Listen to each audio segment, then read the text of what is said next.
On va essayer d'expliquer tout ça. Fait tout ce qui est emprise, les termes techniques, on va essayer de poser les bonnes questions. Est-ce que tu peux un petit peu expliquer le combat personnel que tu as eu et après on embraye sur le combat de l'association? Oui. Mon combat personnel, ça a été de sauver ma fille en premier, mais je me suis heurtée du coup, comme premier obstacle, la justice, justement. J'avais beau déposer plainte, déclarer les fugues, me faire moi passer pour un client pour ramasser des preuves, les fournir en capture d'écran, etc. Enfin voilà, des fois j'arrivais en brigade pour faire une déposition avec plus de 200 pièces jointes, quoi. C'était pas rien. Mais malgré tout ça, ça a duré plus de 2 ans déjà. 2 ans à aller de commissariat en commissariat, de ville en ville, déclarer dans chaque département ce qui se passait une fois que je la retrouvais et tout. Et voilà, mon premier obstacle du coup ça a été la justice. Après il a fallu du temps.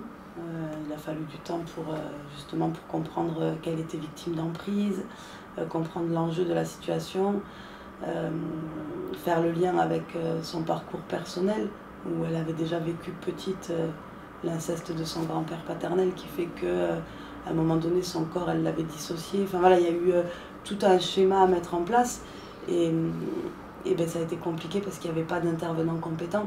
Toutes les portes que j'avais beau pousser, que ce soit sur le psy, l'éducatif, rien en fait, personne n'entendait ce que je disais ou personne ne le comprenait.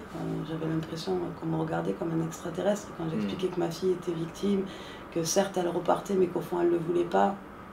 Et je pense que la première fois où j'ai eu vraiment quelqu'un en face qui avait l'air de comprendre, justement c'est Quentin qui n'est pas là. Quand on a pu échanger sur le sujet de ma fille et de son parcours à lui en tant qu'éducateur ou autre, je me suis dit qu'en fait si il y avait des éducateurs qui étaient capables d'apporter et de comprendre quelque chose, mais bon, moi en tout cas dans mon parcours j'ai pas eu la chance de rencontrer un éducateur comme ça. Il y en a trop peu. Il y en a trop peu. Alors oui, quand on en parlait avec Asdine, on se comprenait parce qu'il le vivait aussi un peu plus lointain, mais par ses proches amis, mais sinon franchement je me sentais seule au monde, quoi. Mais vraiment, c'était... Ouais. Petite explication par rapport à Quentin Arola qu'on a encore cité. Il est moniteur éducateur. Il a cofondé une salle de MMA, mais ça on verra plus tard. Je me souviens qu'il t'avait conseillé Graines de Crapule ou des livres. Ouais, c'est ce à quoi j'étais en train de penser. Ok. J'étais en train de me rappeler sa phrase au moment où tu en parles. C'est vrai qu'un jour il m'a dit cette phrase qu'un éducateur c'est ce qu'il fait et non pas ce qu'il est. Et dans sa phrase en fait et dans les lectures qu'il m'a données, notamment Graines de Crapule, j'ai vu ce regard d'un éducateur complètement différent de ce que tu peux connaître quand tu pousses, je sais pas moi, les portes de la MDS ou de la maison des adolescents, tous ces éducateurs un peu conventionnés, conseil départemental, conseil régional, c'est complètement différent. En fait, je dirais que lui, c'est pas un éducateur spé, c'est un éducateur de terrain, tu vois, c'est complètement différent. Et tu le vois justement, il a cofondé certes TFT, mais il fait aussi partie de l'association SPE à la Reinerie, Sport pour s'élever. Et quand tu vois que c'est le style d'éducateur qui va en bas des blocs faire des marottes pour proposer aux jeunes du sport et non pas de la délinquance, il n'y en a pas beaucoup. Et une fois, je sais plus où je l'ai lu, mais il disait que, je crois que c'est un article qu'il a fait justement, il disait que c'était pas son statut de combattant de MMA qui faisait que ces jeunes le respectaient, mais c'était le fait que lui-même leur impose du respect. Et tu vois, quand tu entends ça d'un éducateur, tu l'entends pas souvent. Ou alors j'ai pas eu la chance de rencontrer des éducateurs de cette qualité, mais... Est-ce que tu peux nous expliquer ce que c'est l'emprise? Et j'ai vu aussi des nuances entre emprise amoureuse et emprise affective, je sais pas s'il faut distinguer ou pas. Alors là... Ou juste nous expliquer ce que c'est l'emprise, pour moi, parce que... l'emprise, c'est... Alors, je sais pas la définition, mais... avoir cette dépendance, ce besoin d'être dirigé. Je vais prendre l'exemple de ma fille, parce que c'est plus facile de l'expliquer comme ça. Quand elle était sous l'emprise de cet individu-là, il contrôlait tout. C'est-à-dire, il l'isolait, elle n'avait plus de contact avec ses amis, il contrôlait ses réseaux, contrôlait sa tenue vestimentaire, il contrôlait son alimentation, elle mangeait au moment où il avait décidé.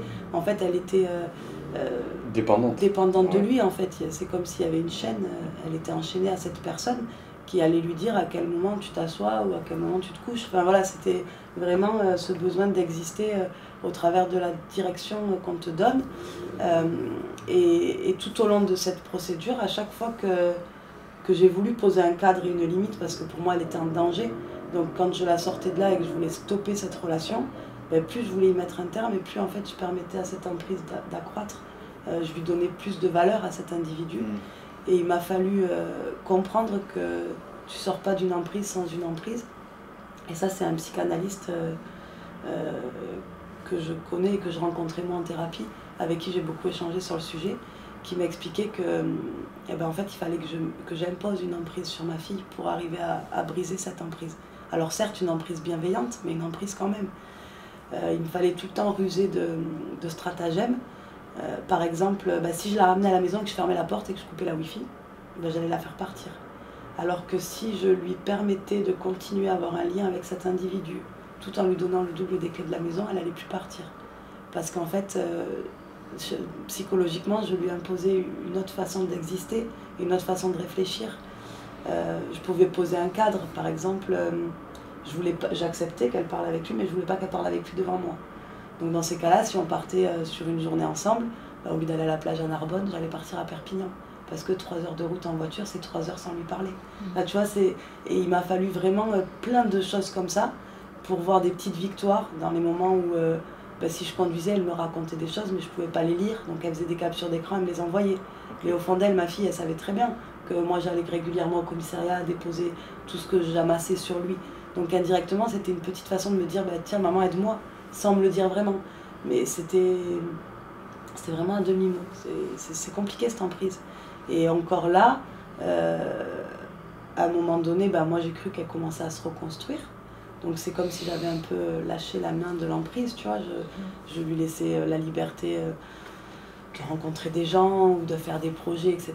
À ce moment-là, il a fallu qu'elle rencontre encore une personne qui la manipule et qui a une emprise sur elle. Alors certes, je ne parle pas de prostitution, mais ça n'empêche que c'est quelqu'un qui va contrôler ses réseaux, diriger sa vie, lui dire comment s'habiller, avec qui elle peut parler, qui va être sa copine, qui ne va pas l'être. En fait, encore ce besoin d'exister sous l'emprise de quelqu'un.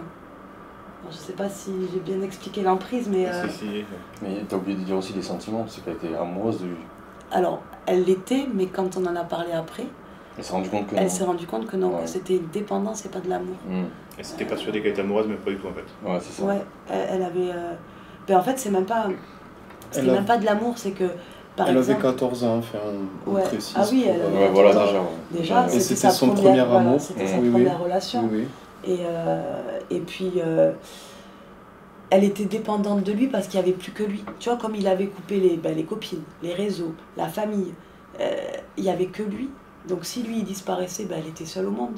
Donc c'était même pas de l'amour en fait, c'était vraiment une dépendance, un besoin. Et après, il a pris une habitude aussi. Ouais, voilà, une habitude aussi.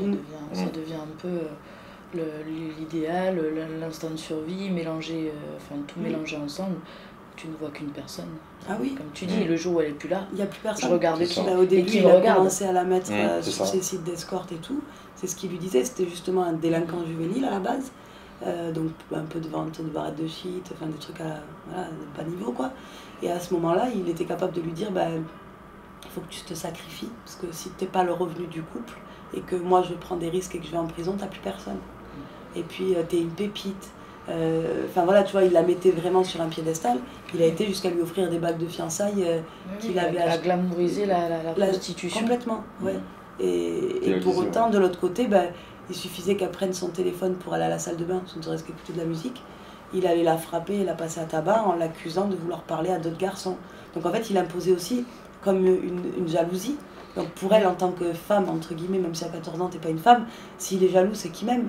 Mais en vérité, s'il t'aime, il te fait pas de prostituée. Mais ça, à un moment donné, il l'a tellement glamourisé qu'elle avait même plus l'impression de se prostituer, mais d'être un revenu. Comme tu l'as dit, elle avait 14 ans. C'est ça, trop vulnérable. Ce sont des filles qui font leur premier pas dans les rencontres amoureuses, et c'est là que tu te construis, où tu prends tes premières limites, et jouer de ça, c'est inhumain, quoi. Ah oui. C'est inhumain. Est-ce que tu peux nous expliquer en fait qui c'est ces mecs, ces proxénètes, enfin, parce que quand on s'est rencontrés la première fois, tu nous as dit 4 catégories. Ouais. Et nous on les connaît, mais... Ok. Du coup, y a cette catégorie des loverboys, c'est-à-dire le petit copain à peine majeur qui prostitue sa copine. Il y a ce qu'on appelle la prostitution de cité qui existe.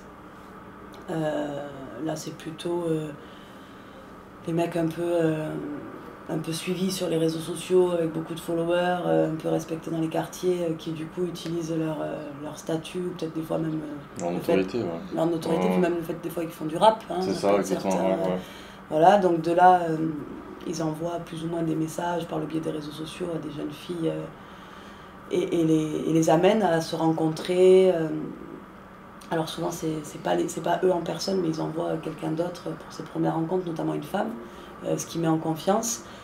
Souvent, c'est des filles un peu bien sapées, si on peut dire, qui va donner envie à ces jeunes filles d'être à leur image. Elles portent du Versace, du Gucci, alors pourquoi, si elle le fait, pourquoi je le ferais pas? De là, ça va en soirée, ça les amène un peu dans tout ce qui est le carré VIP, tout ce qu'on voit un peu dans les clips de rap, donc bim bim dans les yeux, moi aussi je veux vivre ça. Et là, souvent, il y a des vidéos, il y a des photos qui se passent sur des actes sexuels ou autres, et en fait ils les tiennent au chantage avec ça, parce que si elles ne se prostituent pas, ils vont donner ça aux familles. Donc là c'est toujours pareil, la honte devrait changer de camp, parce que la jeune fille ne devrait pas avoir honte que ses parents voient qu'elle a été victime de quelque chose, mais en fait cette honte fait qu'elle va au bout des menaces. Après, il y a cette prostitution où je dirais que c'est être endoctriné par les réseaux sociaux, la télé-réalité, puisque ces jeunes filles elles vont faire ça juste pour ressembler à leurs égéries. Quand tu vois toutes ces femmes sur les réseaux qui sont gonflées des lèvres, gonflées des fesses, tatouées sur tout le corps, qui vivent à Dubaï, tu te dis waouh, pour faire ça, voilà, elles le font, elles montrent leurs fesses, je vais faire pareil. Sauf que quand les jeunes filles commencent à faire des nudes ou à montrer une partie de leur corps, elles finissent malheureusement à le vendre complètement physiquement. Oui. Et après, il y a une prostitution qu'on voit moins, c'est qu'on entend moins, mais qui existe, c'est celle où les enfants sont prostitués par des membres de la famille. Alors ça n'existe pas que dans... Que dans Outre-Atlantique ou dans le Maghreb, par exemple. Non, du tout. Ça existe ici aussi. Ici aussi. Ouais. Et pas que dans les séries. Non, exactement. Du tout, ça existe aussi. Donc c'est vraiment les quatre figures de prostitution, en tout cas pour les mineurs, puisque ce qu'on connaît de la prostitution au bord du canal, en vrai, non, toutes ces mineurs-là, tu les vois pas. D'ailleurs, c'est ce qui rend compliqué dans les marottes de pouvoir les accrocher, les rencontrer, c'est que tu les trouves pas dehors en fait. Elles sont sur les sites internet, sur les réseaux sociaux, dans des appart-hôtels. En général, les appart-hôtels ou les hôtels, elles n'y font pas de passe puisqu'il y a des caméras. Donc les passes se font que dans les Airbnb. Ouais, souvent les Airbnb. Ouais.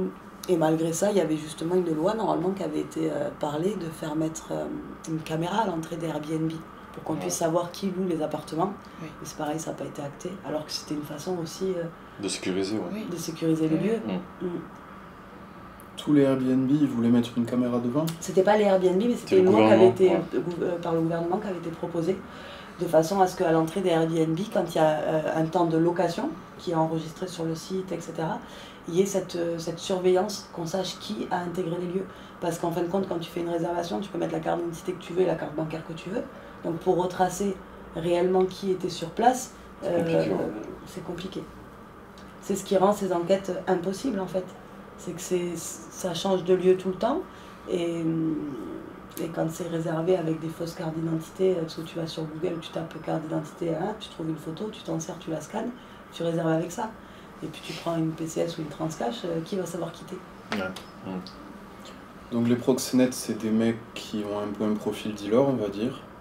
Enfin, on en parlait tout à l'heure. Et ils font ça parce que c'est plus simple au niveau business. C'est plus rentable déjà. C'est plus rentable. Ouais, déjà c'est plus rentable. C'est pour que ça génère beaucoup d'argent. Et puis il n'y a pas d'investissement. Quand tu veux faire du stup, tu dois investir dans le produit, tu dois faire la guerre pour un terrain. Enfin voilà, tu prends d'autres risques. Là, tu rencontres une fille à soirée et tu la mets sur Airbnb. Enfin, tu la mets sur une plateforme et tu l'amènes dans un Airbnb. En 4-5 jours, à coût de 10 à 30 passes par jour sur 100-150 € la passe, fais le calcul. Ça rapporte. Et derrière, on n'arrive pas à aboutir ces enquêtes. Et les condamnations sont jugées en correctionnel et pas en criminel. Pourquoi ils arrêteraient? Moi je pense qu'il n'y a pas que ce profil, hein. Ça peut être n'importe qui au final. Hein. Oui. De dire ouais voilà c'est que des jeunes entre guillemets des petits dealers ou quoi. Je pense que tout le monde peut être proxénète. Oui, parce que tu parlais c'est trop simple. Certaines familles qui prostituent leurs gosses. C'est ça, voilà. Ah oui, les familles. Ouais. Puis même, certes, ça peut être des dealers parce qu'on parle de la prostitution de cité, mais quand c'est le lover boy, ça peut être, on va l'appeler comme ça, mais bon, j'aime pas trop le terme que je vais employer, mais j'en vois pas d'autres, dans l'établissement scolaire. Le plus pimpin, tu sais. Le beau gosse. Ouais, tu vois. Et bien en fin de compte, pourquoi il prostituerait pas sa copine? On lui demande pas là d'être imposant. Il s'attaque à une fille. En fait, c'est surtout, je pense que le point commun entre tous, c'est qu'il s'attaque à ce qui ne peut pas se défendre. Il s'attaque à une personne faible. Il y a un abus de faiblesse. Il y a beaucoup de chefs d'inculpation qui devraient être retenus sur cette problématique, malheureusement. Il n'y est pas. Vous, dans l'association, parmi toutes les familles que vous accompagnez, vous voyez tous les profils? Alors déjà des garçons, moi j'en ai rencontré qu'un, par exemple. Ouais. C'est vraiment majoritairement sur des filles. Un papa? Non, une victime. Ah ok, une victime mec, ok. C'était la suite de ma question justement. Ouais. Il y en a eu qu'un, et après sur les profils, oui, il y a un peu de tout. Ça peut être, dans les familles, moi ça peut très bien être des personnes de Balma, comme des personnes de la Croix-Falgarde. Tu vois, c'est... Sauf que eux, ils ont un peu plus de honte peut-être. C'est comme on disait tout à l'heure, c'est que c'est dur justement de le faire médiatiser parce que tu as des personnes qui sont couvertes d'ignominie, en fait, ils ont honte d'en parler. Peut-être qu'il y en a plein d'autres, même dans notre entourage, on sait pas. Mais ils en parlent pas tout simplement. Et après, elle, Jenny, elle est mieux placée que celle qui accompagne les familles, qui va jusqu'au commissariat, qui fait les démarches. Et elle voit qu'il y a tout type de personnes au final. Vraiment, c'est ça qui est choquant. Important de le préciser pour bien que sûr, les gens soient sensibilisés que c'est pas un problème de quartier ou de... Non, pas du tout, c'est pas un problème de société, mais tout le monde. C'est pas pesé de la même façon. Par exemple, sur les familles des beaux quartiers, on va dire, tout ce qui est la Croix-Falgarde et tous ces gens un peu de bonnes familles, c'est quelque chose qu'ils gardent en comité restreint parce qu'ils ont honte dans ce sens-là, dans le sens de où c'est qu'on a échoué dans l'éducation, et c'est franchement des familles qui se séparent en règle générale, des papas qui ne comprennent pas comment leur fille peut faire des choses comme ça, des mamans assez guerrières qui n'ont pas envie de lâcher mais qui au final finissent sous antidépresseurs. Enfin, voilà, ça c'est de ce côté-là, les familles sont un peu comme ça. Après, sur ce qui est un peu les familles maghrébines, on va dire, souvent c'est la honte dans la famille, parce que ça va quand même avec la religion, etc. et souvent les traditions et tout. Et le regard des autres aussi. Et du coup, c'est des mamans qui gardent ça pour elles, en fait. Les uns avec les autres. Exactement. Voilà. Oui. Qu'est-ce que va dire la voisine, qu'est-ce que va dire la tante, qu'est-ce qu'ils vont penser. Et puis même le grand frère, tu vois, quand c'est une famille où la fille est assez jeune, la maman, elle le tait parce qu'elle se dit mais mon fils, qu'est-ce qu'il va faire? Il va taper sa sœur, il va l'envoyer au bled, alors que c'est pas le cas. Mais en fait, ils ont cette idée dans la tête que parce qu'ils ont honte, c'est vraiment le truc. Ils ont encore ce pensée archaïque où on va l'arrêter du livret de famille. Alors que c'est une victime. Alors mais voilà, c'est parce que justement on n'en parle pas assez. Cette honte, elle n'a pas encore changé de camp, malheureusement. Et puis c'est comme tu dis, les personnes de bonne famille qui vont se dire qu'est-ce qu'on a raté dans l'éducation. Je pense qu'il y a aussi le côté, on retrouve ça aussi de l'autre côté de la barrière, dans la sphère juridique, où on associe la sexualité à l'éducation, et en fait ça ne regarde pas la société. Ah non. Pourquoi on s'en mêlerait? C'est ça. Oui. Et je pense que ça aussi c'est une barrière qui doit sauter si on veut pouvoir accompagner au mieux et éradiquer ce fléau.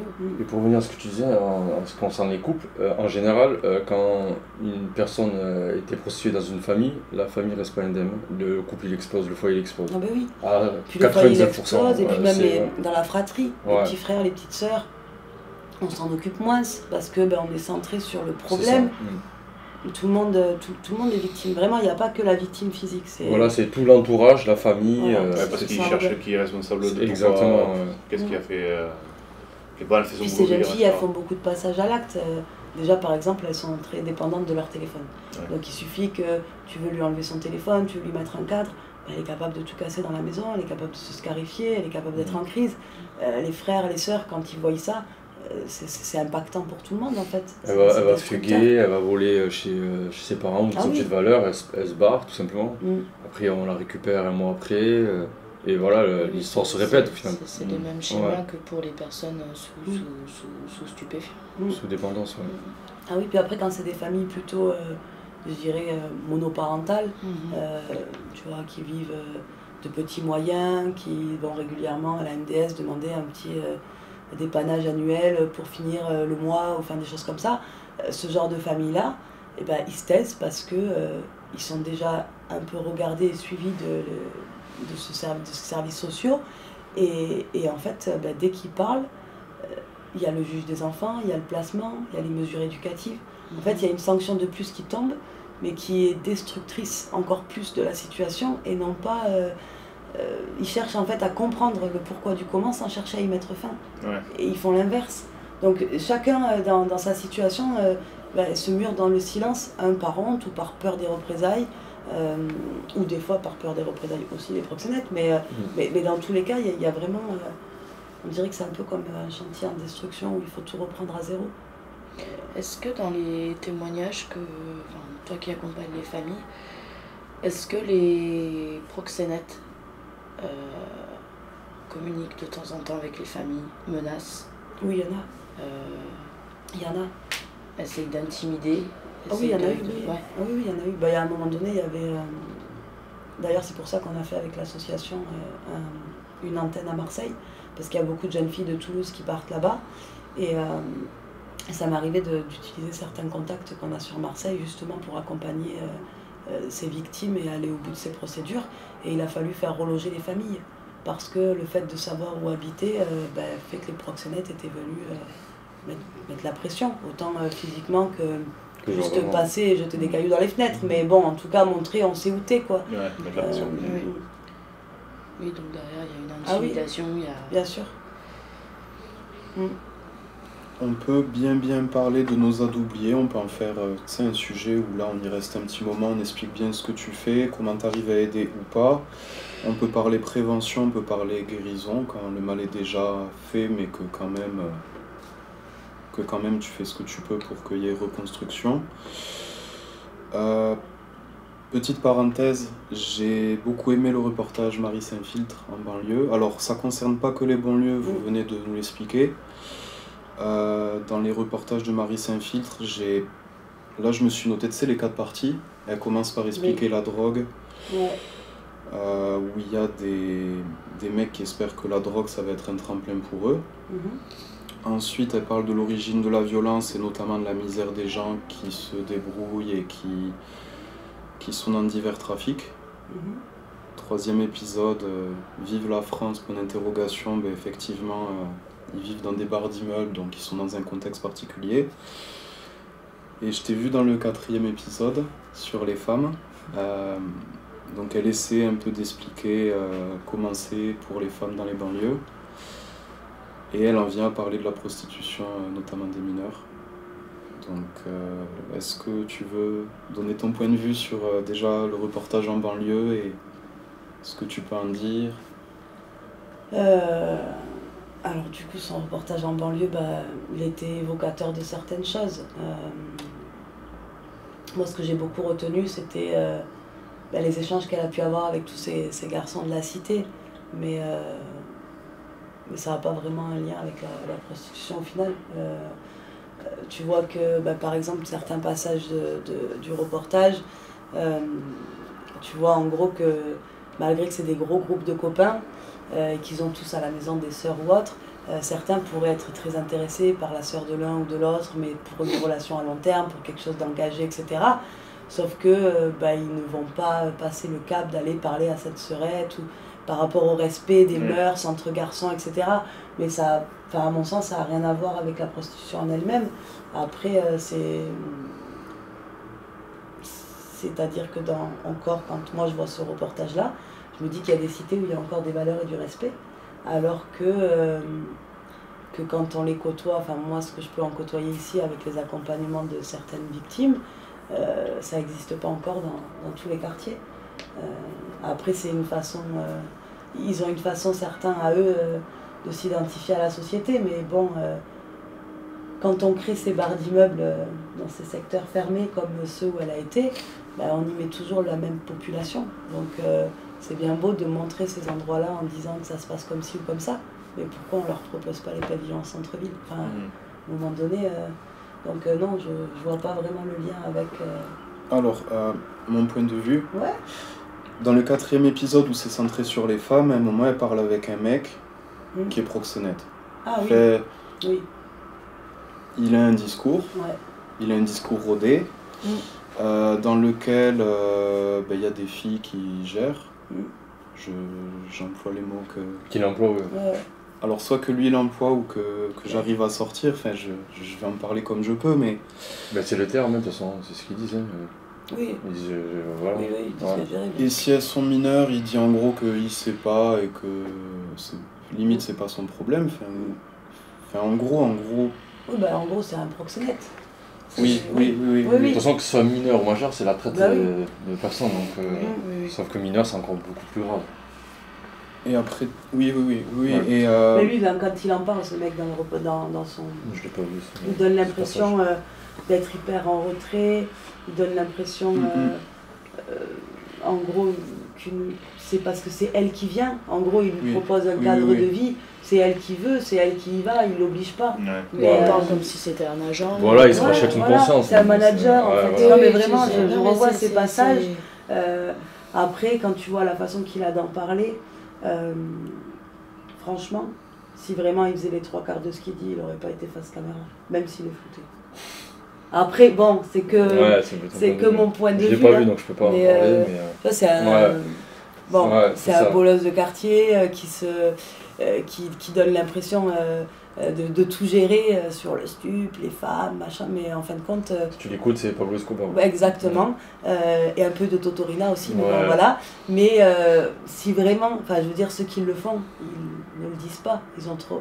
Comment il aurait pu avoir confiance en Marie, entre guillemets, en se disant que là, quand elle diffuse, elle floute, mais elle, son enregistrement, il n'est pas flouté. Ça veut dire qu'elle a entre ses mains de quoi lui faire prendre une carpette. C'est qu'il ne fait pas un quart de ce qu'il dit.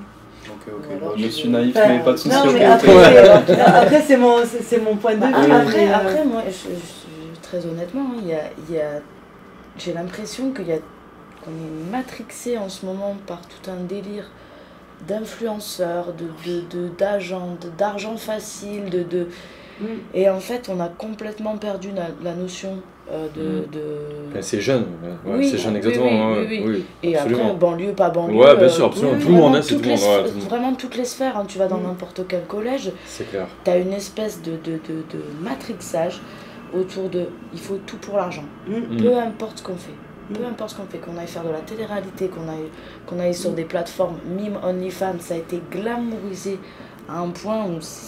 Moi je connaissais pas un mime et tout, mais j'ai connu il y a pas longtemps honnêtement, pareil, et je suis choqué. Je suis choqué. C'est pareil, c'est la prostitution, c'est pareil. De l'argent, on fait ça. Waouh. Mais ça c'est les réseaux sociaux et c'est les réseaux sociaux et... On enlève complètement la notion de tabou là-dessus, et c'est pour ça... Toi, tu penses que ce mec-là, il baratine.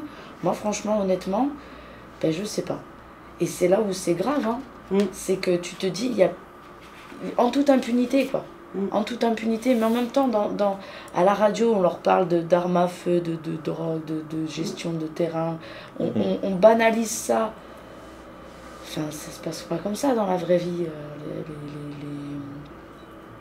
Et vraiment, il y a une banalisation de tout ça qui est affolante, mais qui leur permet aussi de faire rentrer ça dans la tête des gamines. Comme tu disais, les nanas qui viennent, qui sont missionnées par des figures et qui t'as vu, moi je porte ci, moi je porte ça, qui leur font penser à leurs influenceuses qu'elles voyaient à la télé. C'est ça, clairement. Puis après, elles ont les bonnes phrases type, genre viens, je l'ai fait, je vais t'expliquer, ou tu verras, c'est rien.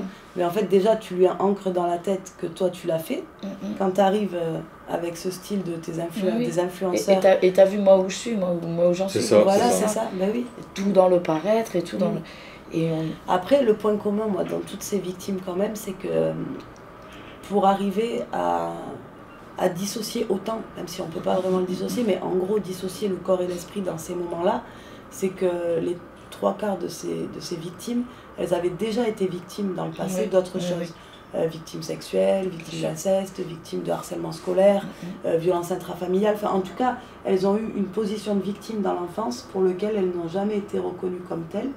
Et ça leur a donné ce détachement de l'estime d'elles-mêmes, ce côté se sentir sale ou pas à la hauteur ou pas méritante. Enfin voilà, il y a quelque chose en fait qui a ancré... Il y a